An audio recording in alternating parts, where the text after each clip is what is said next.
G'day guys, and welcome to this interview episode of the Aussie English podcast. I'm actually really pumped to be bringing you this one because I had a lot of fun chatting with Justin Hammond today. He is the special guest on today's podcast. Now, Justin, he's been on my radar for a while. He has a really interesting story where he ended up over in Russia, learnt Russian, and now has this hugely successful YouTube channel teaching Russians English or commentating on Russian culture from the perspective of an outsider, of someone from Canada. So Justin got in contact with me recently because he has put together a course, and initially he wanted me to do a promotion on the podcast, and I told him I'm not really fond of doing ads or the idea of doing ads on the podcast. That's why you've never heard iTalki or any of those other companies on here.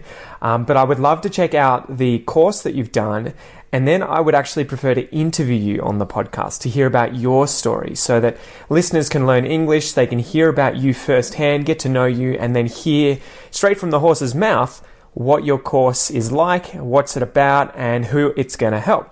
So Justin sent me the course and let me look at it for about a week, and I have to be honest, I loved it. He has set up an amazing course that is very in line with how I like to teach English, where it's not as focused on grammar points and just rote memory of parts of English, but some more really cool aspects like culturally specific language that's used, or culturally specific grammar, or speaking specific grammar that is used. So his course is really good. We're going to get into that in this interview, guys, but I wanted to give you 100% transparency.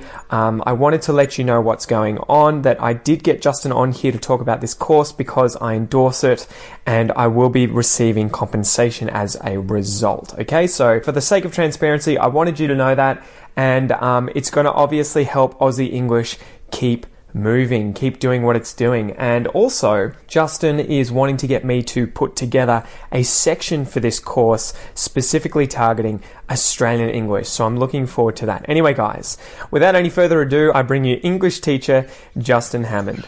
Let's go.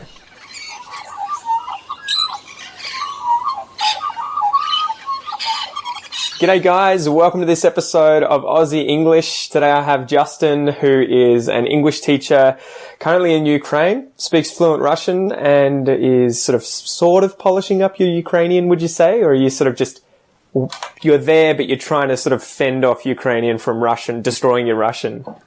I'm definitely fending off the Ukrainian a little bit, especially with speaking Russian. I find it kind of chips away a little bit at my Russian, confusing me with certain words. Is that in Russian or is that in Ukrainian or whatnot? But yeah, no, it's been incredible here just to see the similarities between Ukraine and Russia, but also the differences at the same time. And which part are you in? Kiev, right? Yeah, I'm in Kiev, in the capital. I'm here for a few months, and it's interesting because it's like the same infrastructure as Russia, but the mentality that I'm seeing seems to be a little bit more westernized. So it's interesting to see the way that's going. Yeah. And so, I mean, I would just love to hear about your story. That was part of getting you on today, was to hear about how you ended up learning a foreign language such as Russian, teaching English, and then a course that you've put together, which is awesome, called Native English, which we'll get to at the end. But how did you get to here in a nutshell, Justin? Yeah, so essentially what happened was in university, because I'm originally from Canada, French is our second language, and when I went to study in our capital, Ottawa, everybody there spoke at least French, usually, as a second language, and then a lot of people also spoke a third language.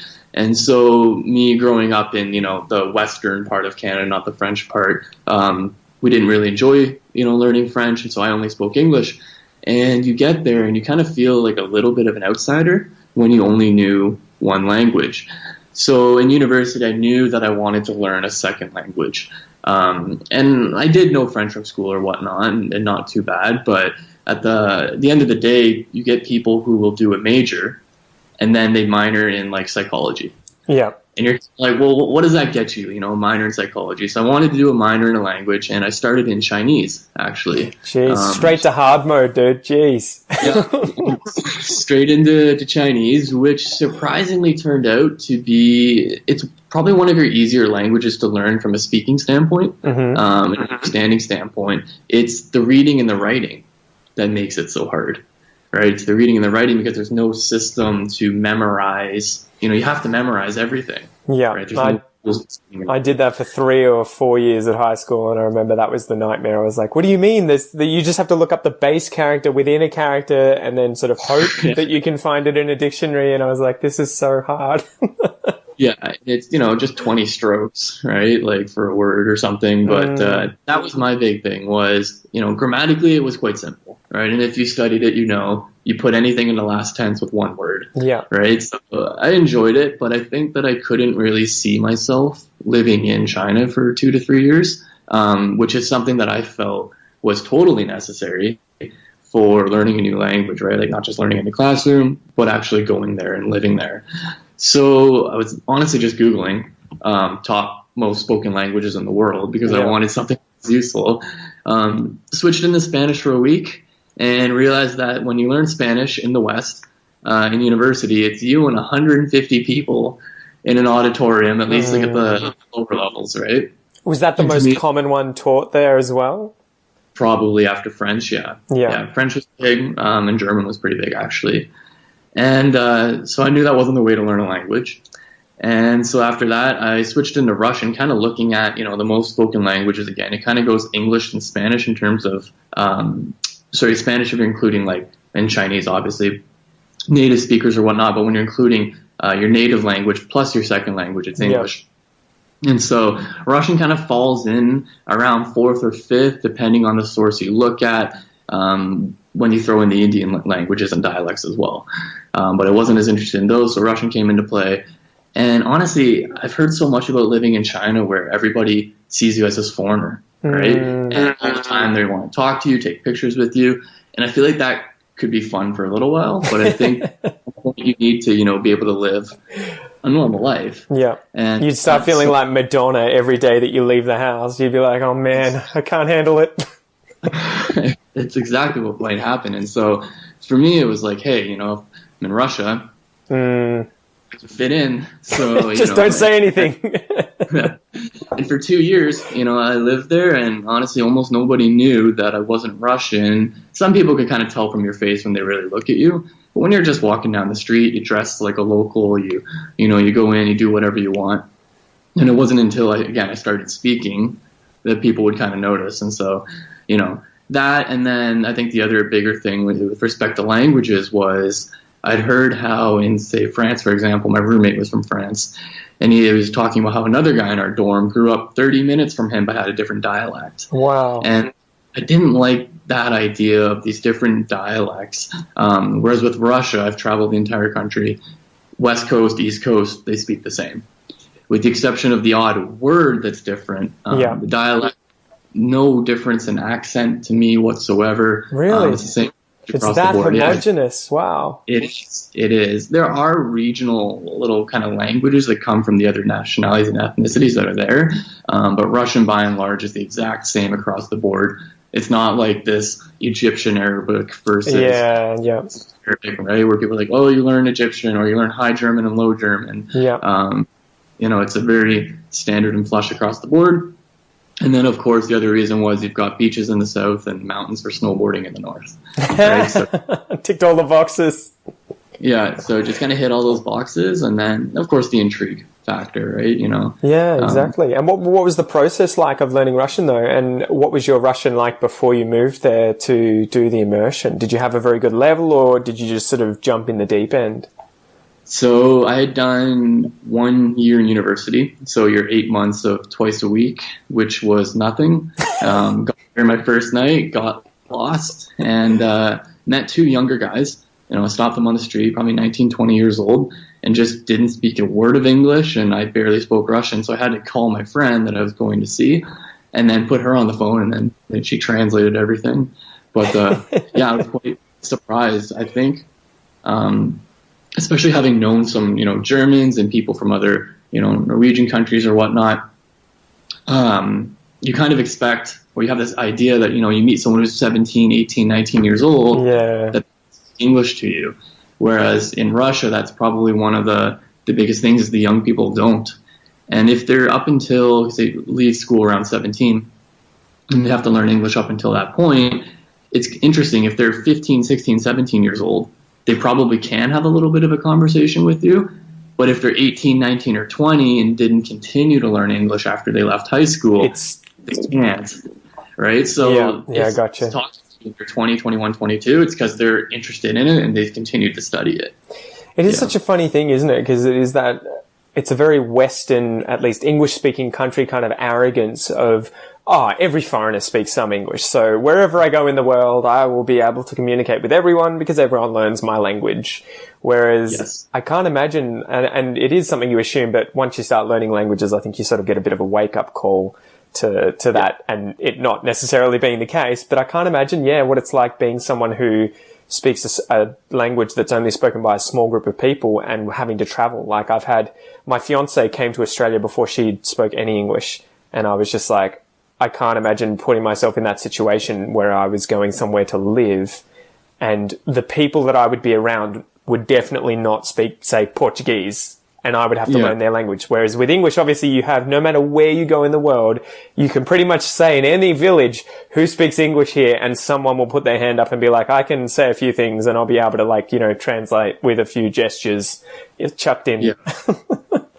And that's just it, right? Is I tell people all the time, and I certainly tell myself, I almost wish that English wasn't my first language. Yeah. Because the only benefit to speaking English as your first language is if you want to teach English. And even then, it's that barrier, that gap is going down too, right? If you grow up and your first language is Portuguese, it's Finnish or whatever it is, depending on the country you're in, you're going to grow up speaking English and learning English anyways. Yeah. Obviously, as much in certain countries, but the resources especially there for someone learning English versus someone learning Finnish or Russian. If you want to learn English, you've got every resource available. So at the end of the day, it's way more beneficial for you to have that, whatever that foreign native language is for you, as your first language, because then you're always going to speak that fluently, whereas I'm never going to be a perfect 100% Russian speaker. Exactly. So I'd rather have had Russian as my first language and then learned English really, really well, like so many of my Russian friends have, and then had that kind of as, your advantage. So there's always that aspect to it. I always get massive language envy with regards to people learning English, because I know whatever language you speak, when you come into the English speaking realm, there is so many resources out there that you will drown in it, right? Whereas for me, wanting to learn Portuguese, even though there's something like 200, 300 million speakers in the world, no one learns that language. They all learn Spanish or they all learn English, and that's how they communicate. And so there's just nothing. And I mean, when you get in there too, there is a lot of music and culture like that, but I guess I just get that envy of people when they start learning English. It's like, okay, every single big film in the world is pretty much going to be in English, and you now have access to all this stuff. So I found myself when I was learning Portuguese and I started just getting Game of Thrones, putting the dubs on in Portuguese and then using Portuguese subtitles, and was just like, sweet, I'm set. And how's that for you, learning Portuguese? It's good. It's been really, I feel like I'm lazy though, because it's so close to English, say, compared to Russian or Chinese or any of these other languages, where it doesn't feel as big of a jump, and I can kind of cheat quite often, where you get a sense of words that are Latin based, or especially I speak French as well, and so it's just, anytime I don't know a word, I can pretty much take a guess at two different words or whatever that I know in English or French, and if I put a Portuguese accent on it, it pretty much works. Okay. Did you find that working with Russian at all with regards to learning vocab and grammar? Was it a big jump compared to learning, say, French or Spanish? It is a huge jump. Now, the interesting thing about Russian is for a certain period of time, the entire nobility spoke French. Yeah. So there's a lot of words in Russian that are taken from French, are the same in French, which is quite interesting that I never thought about. Yeah. But it was the whole, I guess, let's say, different alphabet, using Cyrillic instead of English. That's the part that intrigued me so much. Was I did kind of feel like even just reading, Spanish subtitles without knowing Spanish, you could still guess 10% of the words kind of thing. Because I like the idea of being like, no, I'm learning Russian. It's totally different. This is me decrypting this entirely different language. What's interesting, I was in Portugal 2 or 3 years ago, and it was like flown from Russia to Portugal. And you probably won't notice it not knowing Russian, but I noticed it at the time that in Portugal, it sounded so often to me like people were speaking Russian. That's what I always say.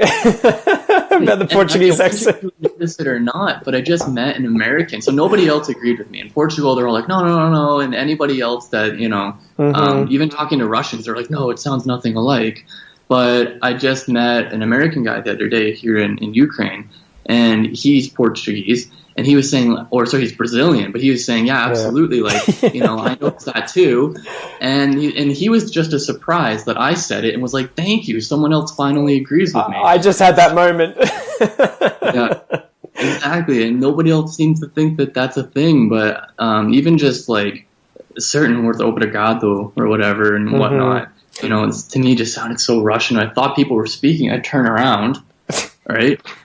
And then, of course, you get like the, I'd say the more like whiter looking Portuguese people, especially when I would hear those and think, oh, maybe it is Russian, right? Like, you're looking at their face and they don't look as standard Portuguese. So that threw me off a bit in Portugal, but I loved it there. Far out. And so what did you do exactly once you got to Russia? How did you boost your Russian and get from beginner level, getting lost in the street, having to communicate with a friend on the phone with some kids, to obviously now having a hugely successful YouTube channel where all the videos are in Russian or in English with Russian subtitles? What was the jump? How did you get from A to B there? So the biggest thing for me was just that intensive study at the beginning. So when I went there for that first year, I was studying 6 days a week or 5 days a week, a few hours a day in the classroom. And that's what really helped build that. I would even say just vocabulary base. Learning the grammar didn't work as well in Russia because they couldn't explain it to you in English. And so I was often having to kind of reference the grammar, ask people about it. But even just from, you're constantly being in it, constantly being immersed and building up the vocab. That's the big thing. And then when it comes to remembering the vocab, because you're in Russia, I'm a firm believer in whatever you want to call it, the rule of 4, rule of 5, rule of 6, where you need to hear something or interact with it in some way 4, 5, 6 times before it's saying sin. Yeah. So hear or learn the word in the classroom, then I would see it in an ad on a street sign, and then I would hear someone speak it, and then you still not quite get it, but then the second time again after that, I heard someone speak it again, then it kind of sunk in. That's pretty much me with people's names, I think. Yeah. But when you're just studying, right, you hear it one day, you hear it again the next day, but while you're studying, and you're not really getting that repetition, and so the vocab doesn't sink in as much. And then the other thing is being around the language. It's about mastering those conversational intricacies, the way they'll say something like, oh, you know how, right? There's all those little stutter words. Yeah. So as, all those little... I remember that moment when I first started learning French and I was like, wait, you don't just translate every word in English into a French word and that's how it works when you speak another language? Isn't it just lined up the exact same way, but they're just different words? And then realizing, oh crap, like you have to learn expressions. I had no idea until I started learning French. I was like, what? Like in Portuguese, you say, one spear's throw 2 rabbits instead of 2 birds, 1 stone. And so that sort of stuff always blew my mind, that you would find these expressions that were the same but totally different. But yeah, just the way they translated it. One trick that I've used a lot that it depends on how well you can benefit from it, but it's always worked super well for me. So, of course, there's a difference between saying something 100% grammatically correct and saying something the way a native speaker would say it. Exactly. So, for me, what I found really worked well with Russian was, especially I had a friend, Nikita, who has always spoken English at a very intermediate level. He's never gotten lower, he's never progressed. So he speaks really well, he understands everything I say, but when he speaks to me, he always speaks in a very Russian way. I can tell he's transliterating from Russian into English. Exactly. So then, when I would speak Russian, I would think about what I want to say, and what I would do, if I didn't know sort of the most Russian way to word it in Russian, I would think back, okay, well, how did Nikita say this? How did he say it in English? To think about the structure. Exactly. So I would take what he said in English, which was wrong, and I would reverse translate what he said in English back into Russian, and that would usually give me the right Russian way of saying it. That's so funny. I would do that a lot. Really, just try and spend a lot of time talking to him, listening to how he would say things in English, and he'd be talking to me in English, and I'm taking mental notes on what he's saying wrong, so I can then reverse translate them in the future back into Russian, because that's how I kind of learned the construction, which is, I guess, something similar that you would learn just from reading. Yeah, exactly. But, taking advantage of that intermediate level, whereas when they get higher than that, they kind of know the way to say it, and it doesn't really work anymore. But that's happened with me and a few of my students who speak Portuguese and Spanish. They tend to structure their sentences very differently, so you'll often hear them saying things like, probably I'll go tomorrow. Yeah. And you'll be like, it's correct, but it's just not what native speakers would say. They will always say, I'll probably go tomorrow. And then you have to get into a whole, well, you don't have to, but if you really want to explain to them how it could be correct, you then have to open this massive can of worms about, had you not known what you were wanting to say, you might have started with probably.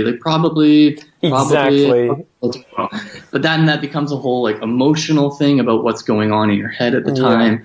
That's a whole other can of worms. I know, right? That's it. That side of English I find is very difficult. I think probably with most languages, there you go, I've just used it, but I think with most languages you would learn them and you can communicate with lots of clunky grammar and misplacements, and then it's that final sort of step from intermediate to advanced where you start using the structures that native speakers use that I like to really emphasize with students and on the podcast and everything, where it's like, look, this might not be correct. Another one was like, you have something. A lot of the time you'll just say you got something or you've got something. And it's kind of like, it's not necessarily correct to say you got 10 minutes to do this. It should be you have got 10 minutes to do this, but it happens and most people say that. And that's why I have an entire lesson on using got in my course. Because again, it comes down to, and I've done videos on it as well, we're kind of lazy, right? We're kind of lazy in that sense. Rather than saying, I arrived home at 8 a.m. I bought a new car last week. I received a letter in the mail. We'll say I got home at 8 a.m. I got a new car last week, or I got a letter in the mail. And that's going to work 95% of the time. You can replace the verb with got. Now, the only reason why I might say bought a car instead of got a car would just be, because I'm explaining specifically the method in which I received it. Yeah. It didn't necessarily, my friend didn't give it to me. It wasn't gifted to me, You're trying to remove ambiguity, right? You're trying to say, okay, this is how it arrived here, or how I got it. It's not just, this is the state. I have this thing. You want to know, okay, how did you get it? It just gets lazier and lazier to the point where I explain something to somebody and then you go, did you get it? Right? Exactly. Gotcha. It just goes all the way down. And so, it's one of those things where it's not wrong by any means to say I arrived, I received, or whatever. In fact, I think it's better. It sounds, it's much more rich. Well, and people understand, right? There is a lot less ambiguity if you use those kinds of verbs. It's very specific. It's like, okay, I'm not going to be confused about what you mean when you say that. Yeah, I don't think I've ever really said, I arrived home last night at 10. I would say I would use arrived for a much greater sense. Like I arrived in Russia for the first time. Exactly, with travel. Flights and travel, but for just I got home last night. Whereas in Russian, you would use all these specific verbs. There is no got, right? And so that's one thing that, again, speaking with Russians and English, I started to learn why they were speaking like that. And then someone says, I arrived home at 8 o'clock, and I go, why did you say arrived? Oh, because in Russian. Do we do that in English? Oh, no, we don't. And then that's how you kind of start to learn these cultural differences, I guess. Exactly. All right, but before we get too deep into that, because we can talk about that at the end, and I'd love to go through quite a bit of it. How did you end up teaching English? And how did you end up with a YouTube channel? So teaching English, honestly, with Russia, extremely difficult to get there without a visa. Easiest way to get there is just to teach English, because then you'll have a school that will sponsor your visa. So I got into English teaching. That's really what that was all about. And it was part of it was that, I'm going to graduate university, then go teach English for a year, right? Like so many people do. It's a way to get a job, because you're not going to get any other kind of job that's not teaching English in Russia without, an insane amount of experience and going through red tape. Gotcha. So that was really just, again, it was a way to get me back and nothing more, unfortunately. But once I started doing it, I realized the demand for it and the need for it. So especially in Russia, where almost, especially in their state schools or whatnot, there are no native speakers. It's Russians teaching Russians, which is totally fine. But of course, the result of that is, mistakes that one teacher has are passed on or whatnot. Yeah. That's kind of the biggest thing that I noticed in Russia, and kind of leading into my YouTube channel a little bit, is people were coming and paying all this extra money to come to the school that I worked at, or the language center, and to learn from me as a native speaker, specifically for the pronunciation aspect of things, for the conversation practice, for the interest just from a cultural standpoint. And I kind of found that, and I did have classes where I taught, beginners, and it felt so wasted, because you're paying all this extra money to study with a native speaker when there's so many Russian teachers who are way better than English than I am. Yeah. Right? Exactly. They've learned grammar from their first days and all that stuff. So they're way better than you or I ever will be, and kudos to them, because they've learned it so well. I don't remember learning present continuous when I was a kid, that kind of thing. It's kind of a two-bladed sword, right? Two-edged sword, where you're kind of like, okay, I've mastered this language and I can speak it well, but I don't know how it works. And so you kind of have to go back, and then, at least for me, teaching English, I was the same sort of position as you. I finished university and was like, okay, I'll start doing this because there was a need for it. And I just enjoyed helping people, and I had no formal training, and I just started learning, and I was just like, my God, some of these rules, some of these reasons why we do things is so sort of like just abstract. I would never have thought that was why. And it's so funny how much you open a can of worms when you get in there and start looking at the grammar, and you're just like, ugh.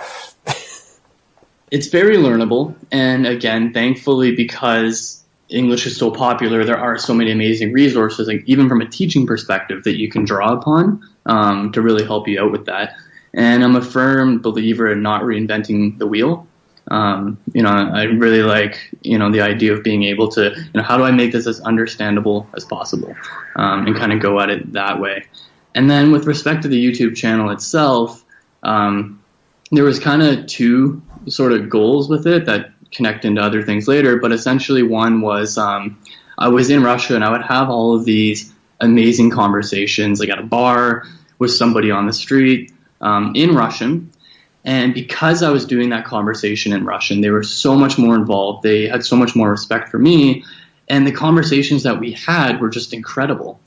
And then the next day, I would kind of forget what we talked about, and I kind of wished that I had recorded it, on like an audio tape or something. Yeah.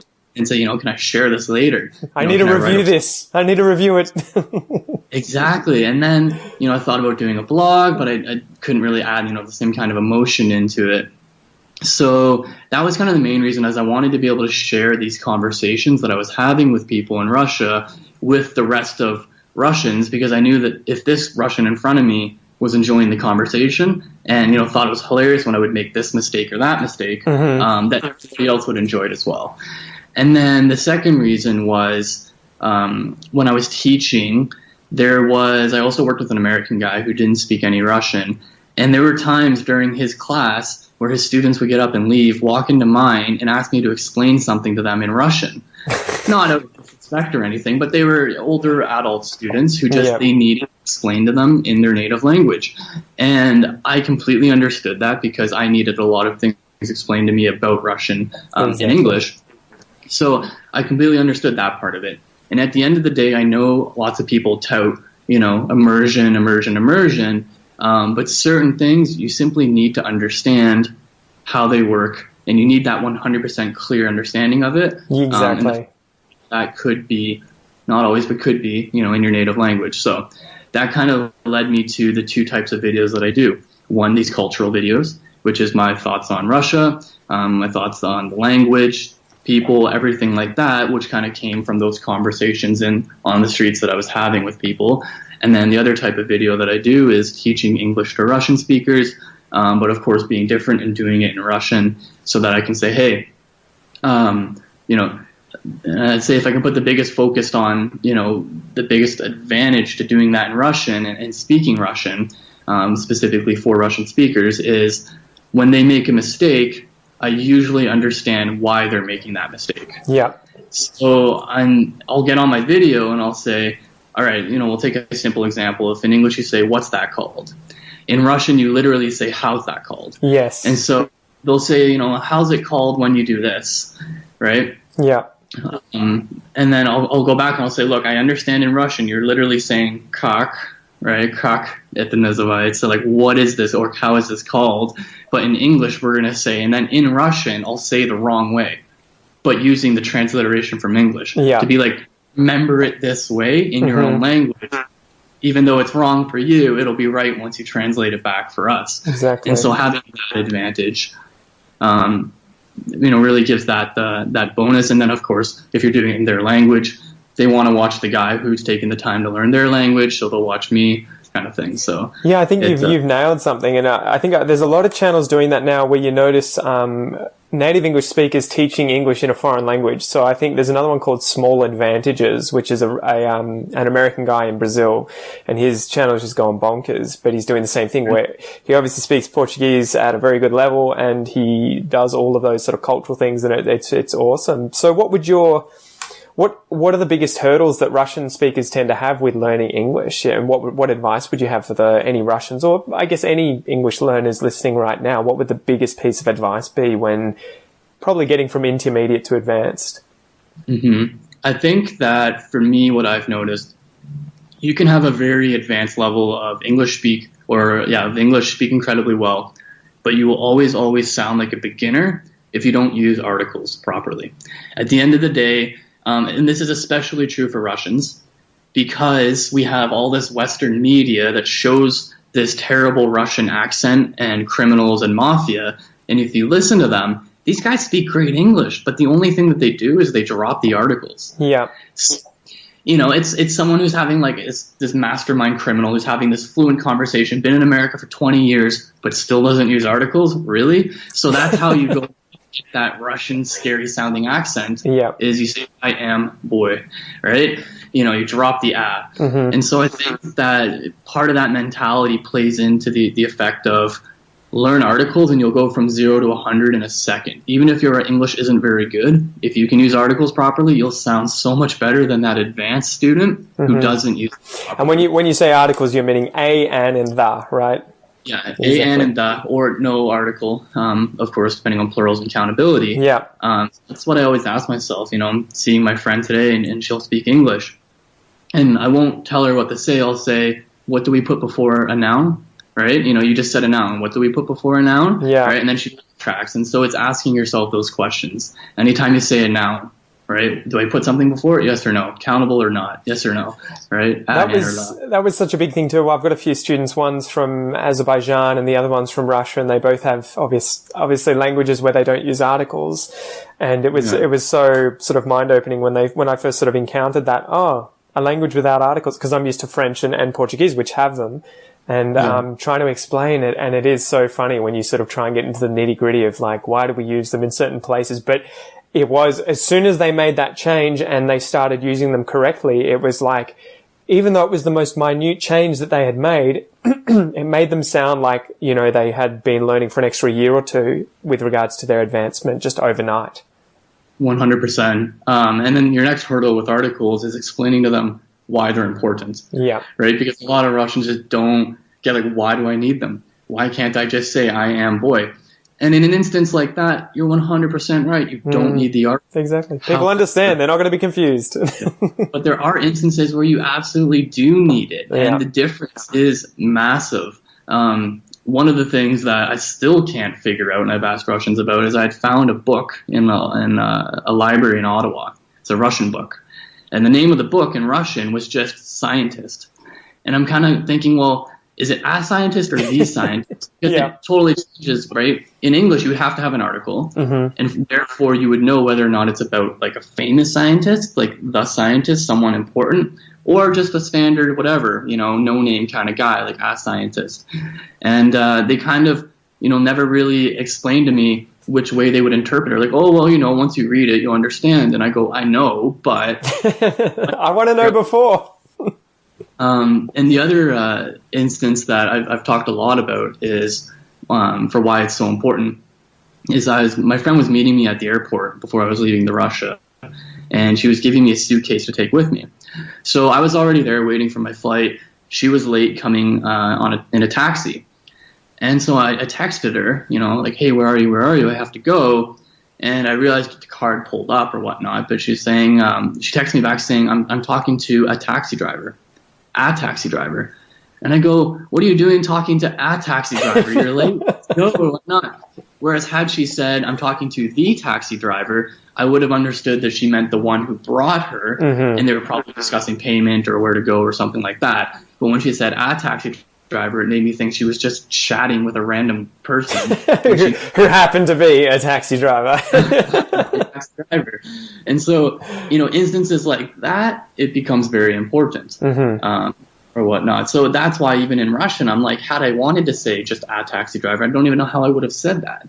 Because to me, exactly. Not having the article, in Russian, I would understand that as being specific. But what if had I wanted to make it non-specific, what would I have even done? You have to go a different route, right? And explain things a bit different and give a bit different context to get that message across. Okay. Yeah, you could say with another taxi driver. I probably could have said in Russian. That probably would have made sense. But yeah, so that those are my two kind of stories about like why their articles are so important, especially when Russians tell me like that they don't get it, they don't understand why. Brilliant. And so I guess this has obviously led to you. You started this YouTube channel. You started teaching English, and now you've got a course, Native English. What made you decide to create this, and who is it targeted for? Sure. So my biggest goal with, let's say, teaching English is two things. One, to make learning from a native speaker or to make learning English in general as affordable as possible and as accessible as possible. So affordable as possible because, again, especially having taught in a country like Russia, where there's not nearly as much money, them paying, let's say, $30 an hour, which would have been kind of standard, $30 to $40 an hour for a private lesson, might work for a few people in Moscow and St. Petersburg, but for the rest of the country, that's a day's pay, if not two. Yeah. So not everybody can afford that. So I wanted to say, well, if you do have an amazing instructor who costs this much, well, how come everybody shouldn't be allowed to benefit from his knowledge? So how do you make that sort of learning as affordable as possible? And that's kind of how I came to the whole self-study online course, where you can take somebody's knowledge and put it all into one place. And then, of course, the price is lower. And with that being in that format, online course, it then becomes accessible as possible to everybody. So again, it's not just the people living in that instructor's city that should be able to benefit from him. It should be the people in Siberia as well, and the people in Egypt, and the people in France that are all learning English. So how do you take learning English from a native speaker or in general and make it as, one, affordable as possible, and two, as accessible as possible? So that's how I came up with the idea of doing the online course. That format kind of satisfied both elements of that. The other reason why with the course itself, it's focused on spoken English. And the reason for that is, as I was saying when I was teaching in Russia, students were coming to me for that conversation practice, for the pronunciation element, for hearing the way you structure your sentences, all that kind of stuff. So if they wanted to learn grammar, I'm not going to try and go out there and make this course and be an expert on grammar if I'm not. Yeah. Right. So I want to take that biggest advantage of being that native speaker and make that course surrounding that. So that's kind of how that came about. And of course, with it being that higher level, the course is intended, I'd say, for students B1 and up. Yeah. I got that feeling. I was like, man, this feels like it's targeted beautifully at intermediates to advanced, getting them over that initial hurdle of you understand it, you can hear the English, you can pass it through your mind, you can communicate, but you now want to sort of polish everything up and get from intermediate to advanced. Exactly. And that's really where the focus is. I've been asked to do a lot, to do a beginner course. But again, that brings me back to, okay, I'm gonna have a Russian instructor do that. Yeah. Help explain that in language. And the people I've talked to that have asked for that have also said they would like it in Russian. And again, that comes back to me not trying to be a master of something that I'm not. When there's a Russian instructor out there who can explain it perfectly to them, knows the grammar better than I do, or whatnot. As you said earlier, why reinvent the wheel, and why give yourself something harder to do than someone else could do for less time, less energy? Exactly. So it's it's been an interesting route, and I like the idea of being able to constantly push updates into the course. So if I work one-on-one with a student, work with them for 6 weeks or whatnot, but then, hey, here's a new element of what I'm teaching people now. If we're only ever working on one-on-one, they don't get that. Yeah. Whereas now, when you purchase the online course, you have lifetime access to it and all the future updates. So anything else that comes out, working on another big update for it right now. Again, all those people, they can go back, they can review it, especially if they want to review a certain lesson or something like that, but they also get that future access as well. So that's really the big thing behind it. And in the sense of the way it's growing or whatnot, like we were talking about, even with the language dialects or whatnot, I'd like to see it kind of grow into, a big group of native English-speaking friends helping each other, helping students learn, and kind of building that up and making that information as accessible as possible. Because I think that, you can spend a lot of time just kind of sitting in the internet and finding things that are outdated. And it feels good too, right? You can get into that mode of being collector obsessed, where you go out, it happens to me. I always see things I want online, books, whatever, I buy them, but I don't actually use them. And especially if it's free. If you get them for free, quite often the biggest problem is that you don't use it because you didn't pay money to, your hard-earned money for that thing. And so you're just as happy to not touch it again and forget about it. So, but I was going through it, and I really love how concise your lessons are. They tend to be between, usually 5 to 10 minutes long, sometimes 20 minutes long on the more advanced ones later on. That was really good, just how dense it was. Can you talk about how you decided to structure it? Because I thought that was beautiful too. So the structuring element for me, I was really focusing on that one-stop shop idea. You come in, you get access to whether it's productions, it's phrasal verbs, it's idioms and expressions. But I wanted it to be more of a pragmatic or logical sort of sequence. So you kind of start off and you've got, hey, these are the strategies that are going to work for you, but you also need to be keeping in mind while you go through the course. Then we go through a whole bunch of information, right? You can't avoid that. Yeah. Right? Here's what you need to know. Right? So this is where we're going to go through your idioms and expressions, your slang, and whatnot. The important part of that is these are the ones that we're actually using in the West versus somebody who goes and goes, oh, well, why can't I just go into Urban Dictionary and look up something? Well, you open up Urban Dictionary, 95% of what's there we don't use. It is very specific to very few a small amount of people in one location in, the west of the US. So what I tell people with Urban Dictionary, for anyone that's listening and has looked at it before, is never go in and just browse through the terms there. Yeah. However, it's a great resource if you hear something.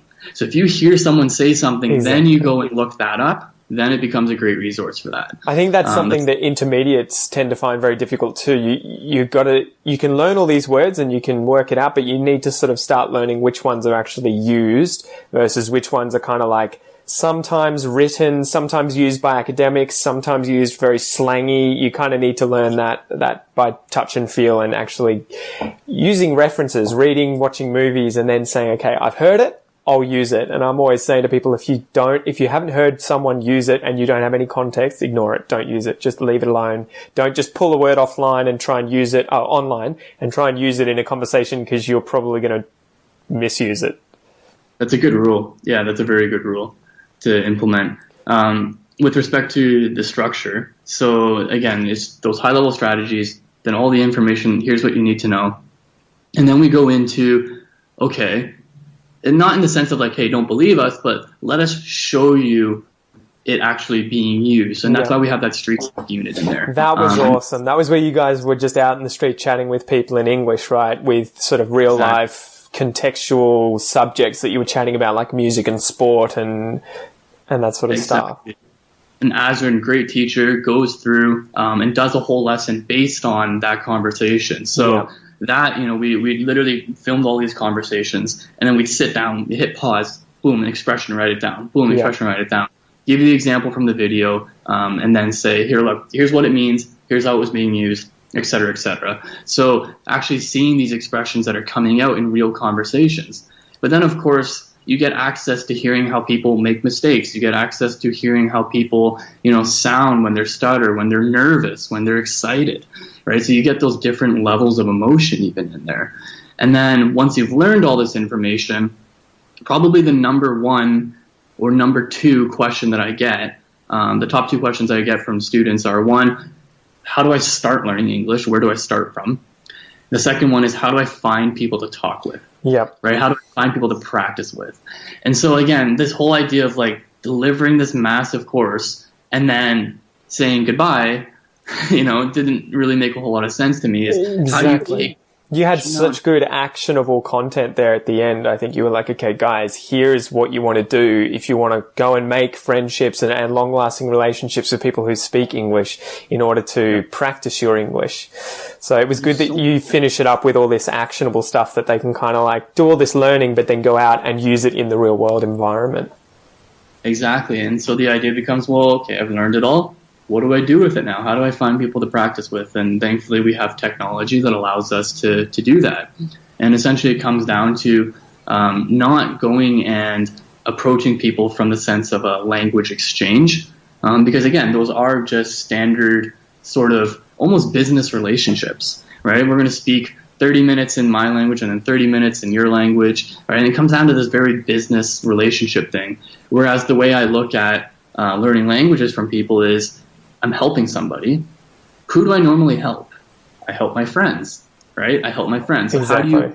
It's more about becoming friends with these people and offering your help in exchange for their help, but you're not talking about exchanging languages. So if you like scuba diving, if you're Portuguese and you like scuba diving and you want to practice English, there's thousands of people that you can talk to that have no interest in learning Portuguese that are scuba divers, which means you'll have to speak English with them all the time. Exactly. So how do you meet these people? How do you get connected with them? What's the right way to introduce yourself, to offer that value? That's kind of what that whole section is about, to really get you that free English speaking practice, and then some sort of other tricks and tips that you can do to get that way. But yeah, that was for me the whole big thing, right? Is what do you do at the end of the day once you've learned all this information? How do you practice it?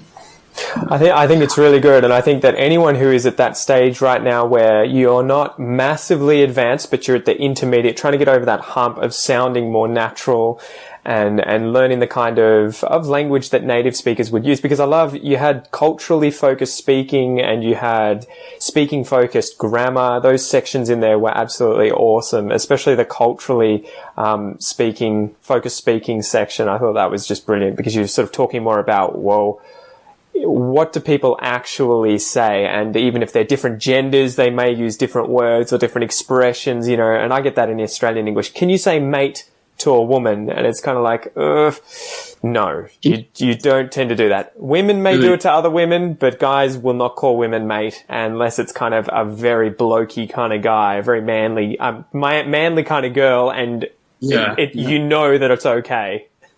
Okay, so I honestly didn't even know that. So there's those rules everywhere, right? So it is really good, and I think this will be a really good resource for anyone who isn't currently in an immersive environment as well, especially if you're preparing to try and potentially study overseas or go overseas shortly. Yeah, absolutely. It's been an interesting run and whatnot with the culturally focused speaking section. A lot of that came from real situations where I'd seen students end up in either an uncomfortable situation or had just come as a result of me talking to English students. Because one big thing that I noticed in Russia was somebody would introduce themselves and say, I'm from this city. And I'd say, where is that? And they go, oh, it's 200 kilometers north of St. Petersburg. Yeah. And I loved that. I loved it. I loved how specific that was. I think it's better. I don't know how it works in Australia, but in North America, we would never, ever say that. You would say it's a 2 hours drive. It's a 4 hour flight. Based on whatever is the most popular way of traveling there, yeah. I would never ever say Ottawa is 4 hours or is 400 kilometers from Toronto, right? Unless somebody actually wanted to know how far away that is. But even then I would answer, it's a 4 hour drive. What are you talking about? So that idea of it's 100% correct to say what you've said. In fact, I love it, and I think it's even better. Yeah. But you want to blend in and sound like a native speaker, here's the better way to say it, at least according to North American English or whatnot. And so those are those kinds of things where you talked about the whole genders of certain things that we use to refer to our friends, like boyfriend. That's what I was going to say. I loved that section where you explained using boyfriend versus girlfriend and how that's used. Can you explain that? Sorry, quickly. Absolutely. So I had a student in my class, and it was a group of teenagers. So of course that was, unlucky for him. But he had said, my boyfriend did this, and I knew what he was trying to say. But the other students are laughing at him, and it's because in Russian you will say, like my guy friend or whatnot, or they have two separate words for friend. They have a word for guy friend and a word for female friend. Or whatnot. And so again, you kind of have to explain that. So he said, boyfriend, and the other students were laughing, and I go, okay, I need to share this with other people so other people don't end up in his situation. And so that's what it comes down to is, I'm sure it's the same thing for you, certain terms that we use to describe people can completely change depending on who's doing it. Exactly. Or who's speaking, right? So a girl can say girlfriend about her female friend, but a guy can't say girlfriend unless he's dating her. Yeah. Right? But you can say female friend. Exactly. And in fact, you have to say female friend to differentiate that. And then it comes down to, a little bit further, it's even adjectives, right? You can't call a girl handsome, right? We don't call a girl handsome. And girls, when they call guys, they will call guys pretty or beautiful. But there's usually a very feminine association with that. Like because if you say pretty boy, that's obviously something very, left field. But well, that's it. You wouldn't. I'm not going to say, "Here's my boyfriend. Isn't he beautiful?" Your automatic assumption would be that I am gay, and this is my romantic partner who. Exactly. And I found that really interesting because it is something that a lot of English teachers probably don't even think about when they're trying to teach English. They don't think about these culturally focused speaking points, and it is so important if you want to avoid those kinds of embarrassing situations where people will understand with context, but it's always nice when you're learning a language to avoid humiliating things. And the one that I always say in Portuguese is that I used to try and say when I was trying to say I'm excited about something. And it's the same in French. If you say je suis excité or eu tô excitado, it means I'm horny. It doesn't mean that I'm excited. You have to say animated. You have to use the equivalent of animated to be like, I can't wait for this movie. I'm so horny. It's like, no. So you learn. Maybe that's why French is so romantic. Exactly. But that's it. And I mean, I guess too, I kind of say, just go and make these mistakes. It's not a big deal. And the good thing is you'll make them once and you will never forget again. If you accidentally introduce your mate and tell everyone that he's your gay lover and people ask you about how long you guys have been together, you're never going to forget again that you made that mistake.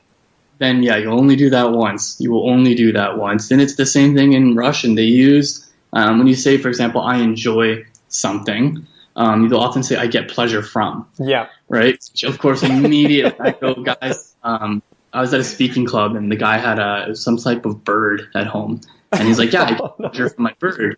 And immediately I just stopped him. Of course, nobody else understood. I just stopped him right there and said, let's fix it for you. Let's fix this right now, guy. Like, you can't say that. That's got a sexual connotation. Yeah. No, and that's good. I should do a video about that. So 100%.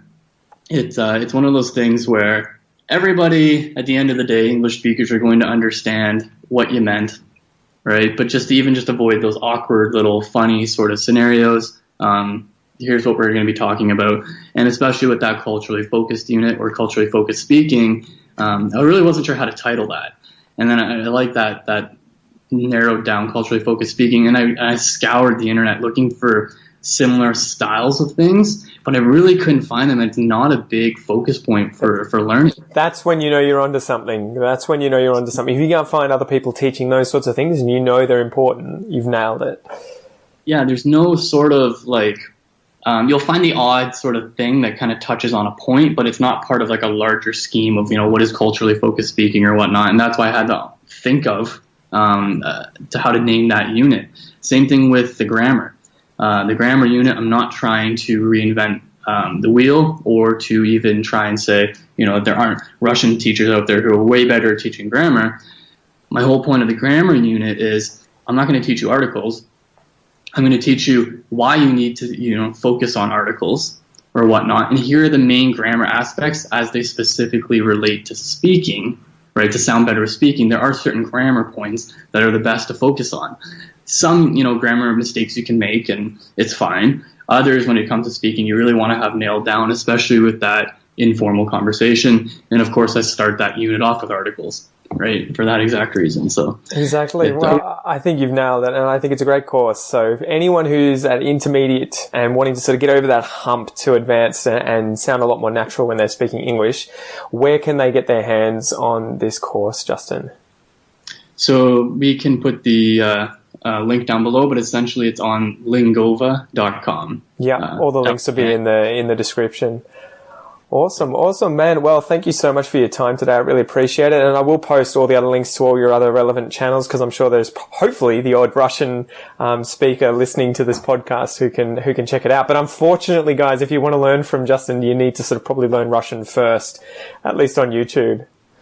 On YouTube, yeah, definitely.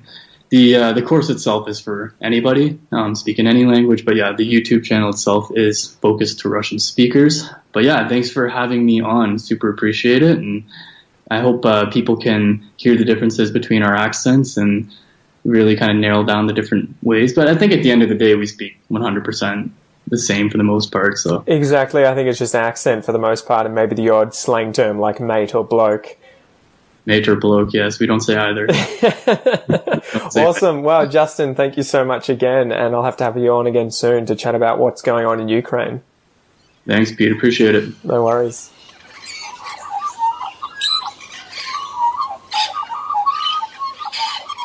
All right, guys, so I hope you really enjoyed that interview. Justin, thank you so much for coming on.